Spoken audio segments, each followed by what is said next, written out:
हरे कृष्णा कृष्णा कृष्णा हरे हरे, हरे राम राम राम हरे हरे। आज का विषय है कि मन को किस तरह भगवान की सेवा में लगाएं, भगवान की सेवा में अर्पित करते हैं। इस संदर्भ में श्री प्रभुपाद कहते हैं कि साधक के मुख्यतः 3 प्रकार होते हैं। एक होता है कर्मी, इनकी संख्या बहुत अधिक है। दूसरा होता है ज्ञानी, वे थोड़े कम है। और योगी, ये सबसे कम है। गीता में भगवान कृष्ण कहते हैं, तत्वश योगी मव अर्जुन, अर्जुन तुम योगी बनो। आजकल जो योग प्रचलित है, ये क्या है, सिर्फ शारीरिक प्रक्रिया के लिए, शारीरिक स्वास्थ्य के लिए ये जरूरी है। जो योगा है, पतंजलि योगा है, जो भी योगा है, इस तरह का योगा करते हैं, इसकी भी आवश्यकता है। लेकिन ये वास्तविक योग नहीं, भगवान से जुड़ने का ये योग नहीं है, ये हठ योग है। इसमें हम क्या करते हैं, अपने शरीर को स्वास्थ्य के संबंधित, स्वास्थ्य की समस्या, स्वास्थ्य ठीक रखने के लिए, तो भी सभी काम करने के लिए, जैसे भगवान की सेवा करना है, कुछ भी करना है, पूजा अर्चना करना है, सबके लिए शरीर की भी स्वास्थ्य भी ठीक होना जरूरी है। तो इस मामले में लेकिन ये हठ योग है। किसी तरह से सांसों पर नियंत्रण करना, अनुलोम विलोम या प्राणायाम करके, इस तरह से करके, और अनेक तरह के योगा व्यायाम करके, अनेक मुद्राओं में शरीर को इधर उधर हलचल करके, और हम अपने शरीर को ठीक रखते हैं। तो जो आजकल का योग है, ये वास्तव में योग नहीं है। ये शारीरिक व्यायाम है, जिसे करना भी आवश्यक है शारीरिक स्वास्थ्य के लिए, परंतु वास्तव में योग नहीं है। योग का अर्थ है भगवान से युक्त होना।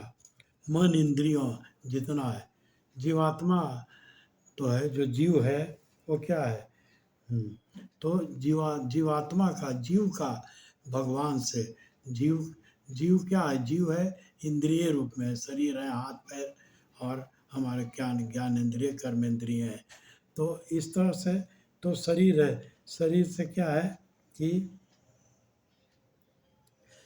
तो जो अगर भगवान से हम जुड़ते हैं, भगवान से जुड़ने का है, तो वह योग है। बाकी सब वियोग यानी विमुक्त होना है। जीव जानता है कि हम परमात्मा के ही अंश हैं, जीव लोग के जीव होते सनातन है।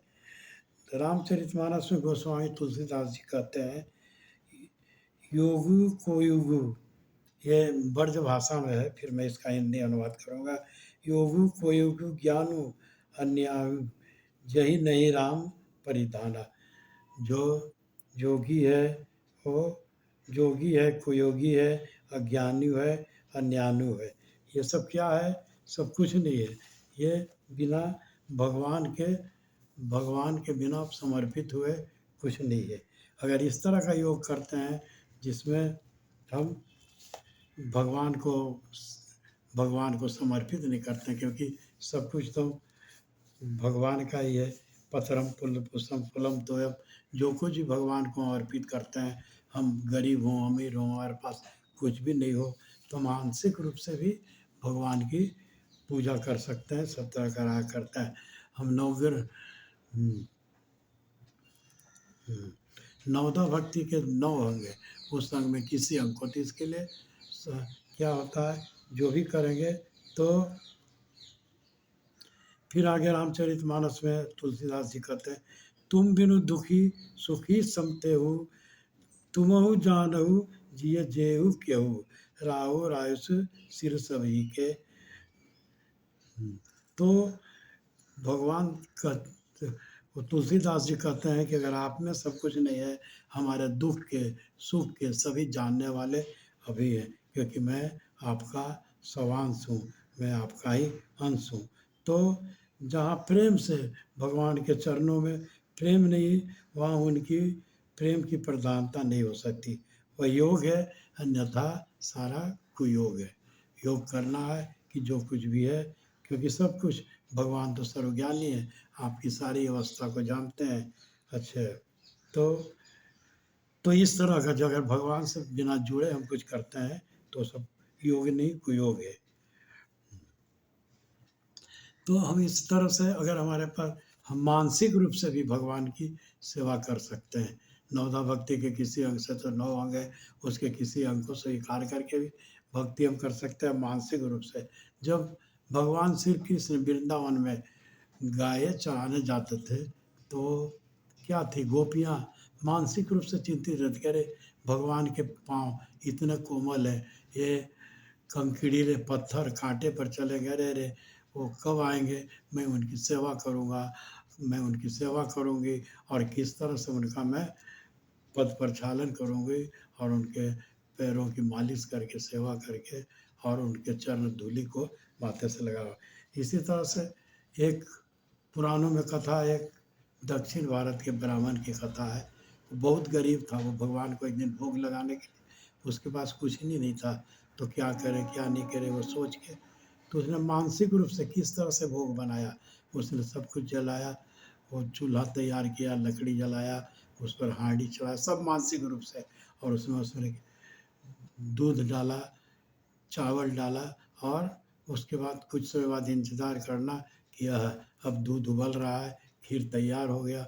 और फिर जब मानसिक रूप से उसने, जब उसमें देखा कि अरे कितना भगवान को भोग लगाएंगे, तो भगवान को भोग लगाने के लिए तो क्या चाहिए, हमारा जो, कि जो कुछ भी भोग लगाने योग्य है वो ज़्यादा गर्म नहीं होना चाहिए, भगवान के खाने लगे तो उंगली डाल के टेस्ट करता है, उसकी उंगली जल गई, जबकि वहाँ कुछ नहीं था, लेकिन मानसिक रूप से इसी तरह था।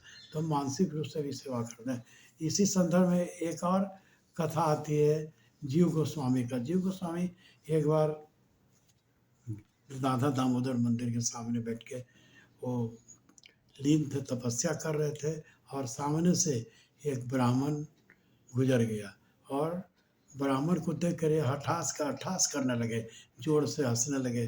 ब्राह्मण को बहुत बुरा लगा कि ये अपने को योगी कहता है, सन्यासी कहता है, और मुझे देखकर मुझ पर हठास करता, हंसी आता है।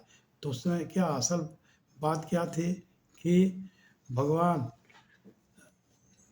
क्या थे, गोलोक में चले गए थे, गोलोक में चले गए थे, और वहाँ उन्होंने कृष्ण की लीला देखी। एक जगह देखा कि राधा रानी एक डाली से फूल, फूल से जो एक फूल से आच्छादित वृक्ष था, उसकी डाली से उचक उचक कर फूल तोड़ रही थी, फूल तोड़ने का उपक्रम कर रही थी, लेकिन वो पहुंच नहीं पा रही थी।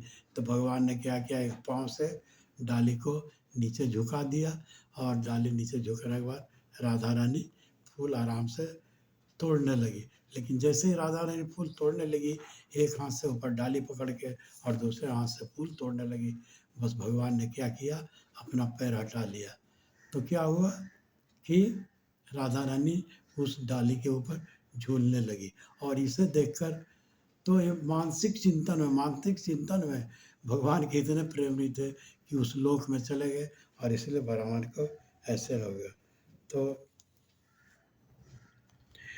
हम्म, तो भगवान श्याम सुंदर कैसे प्रसन्न होंगे, ये एक भक्त का हमेशा चिंतन रहता है। और भगवान के किसी प्रकार की सेवा करके, श्रृंगार करके, वस्त्र पहना के, नहला कर, भोग लगाकर, मंदिर की सफाई करके, अनेक तरह की प्रक्रिया है, अनेक तरह के कोई भी सेवा करके हमारा भक्त का एक ये होता है, उत्कंठा रहती है भगवान की, कि किस तरह से सारे काम हम, क्योंकि सब कुछ तो भगवान का ही है, उसे किस तरह से भगवान को प्रसन्न करें।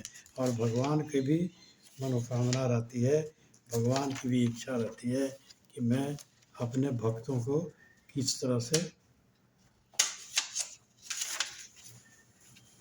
अपने भक्तों को किस तरह से प्रसन्न करूं। हरे कृष्णा कृष्णा कृष्णा हरे हरे।